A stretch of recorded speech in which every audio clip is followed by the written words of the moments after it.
entire world.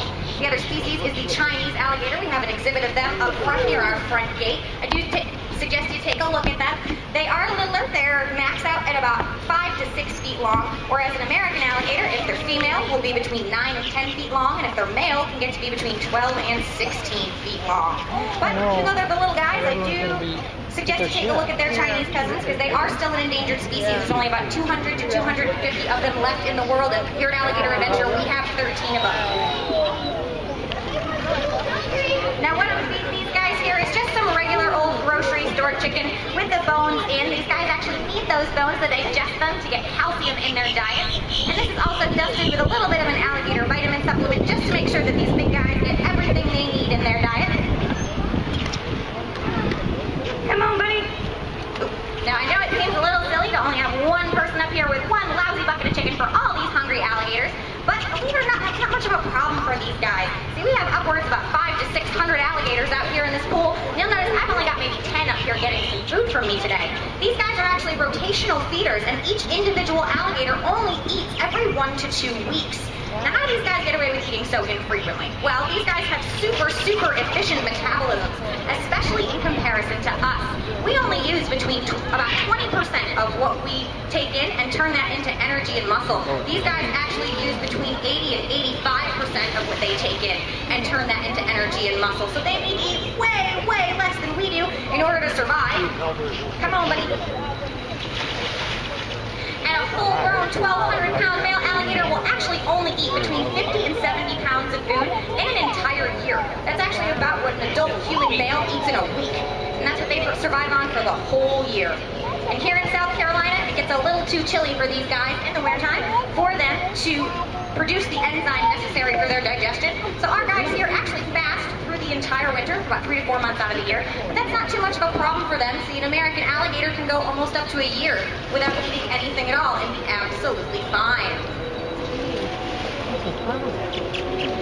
Now, I know what I'm doing up here looks like tons of fun, and sometimes it is, but we don't recommend feeding the local alligators around Myrtle Beach, the ones you're going to find on the golf courses and such, for a couple of reasons. One, it does happen to be illegal, and they do take it pretty seriously around here. It actually comes with up to a $1,000 fine and a couple of nights in jail, and it usually ends up not ending so good for that alligator either.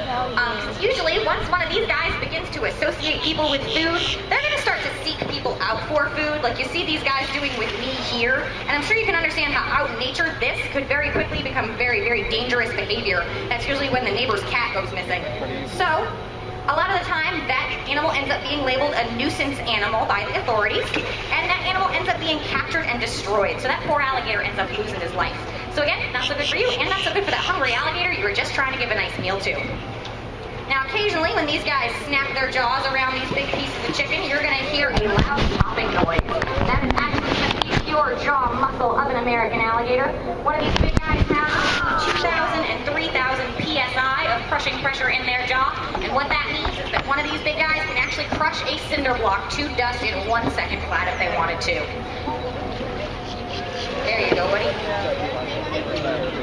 And some of these guys are launching themselves pretty high out of this water to get this chicken, and they are not pushing off of the bottom using their legs or feet at all. They are launching their bodies out of the water using the pure power of that big muscular tail they've got. That tail is one big long muscle that's usually about half the length of the alligator's body, and its primary function is for swimming. But that tail is so strong that one of these big guys can actually launch about 3/4 of the length of their body out of the water using just the power of that big muscular tail. Now, out in nature, these guys will live to be in their 40s and 50s. They actually live a good long time. But here at Alligator Adventure, because they get such great veterinary care, we actually have some 60 and 70-year-olds here in our park. Honey, I need you to get down off the exhibit for me, please. Thank you. Come on, buddy.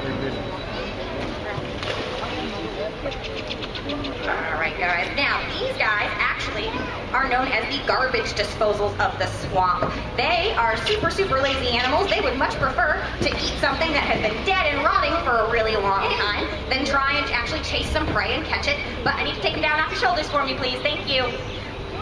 But that's what makes these guys so important for that swamp ecosystem, because unfortunately, fortunately for everybody else, they keep the swamp nice and clean for everybody else by eating all that dead stuff that nobody else wants to touch. Come on, buddy. Get one more good jump out of you. There we go.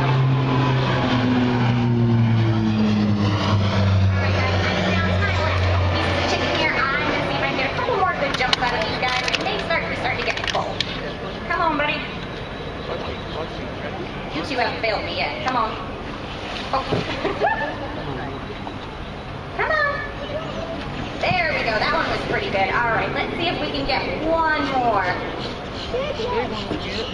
The big one's not jumping very high, though. I think he's had enough food. He's big enough. No, it looks like he's hungry. Come on, buddy. Oh my God. Somebody? Maybe? Possibly? Don't tell me you're full already. Come on, little one. There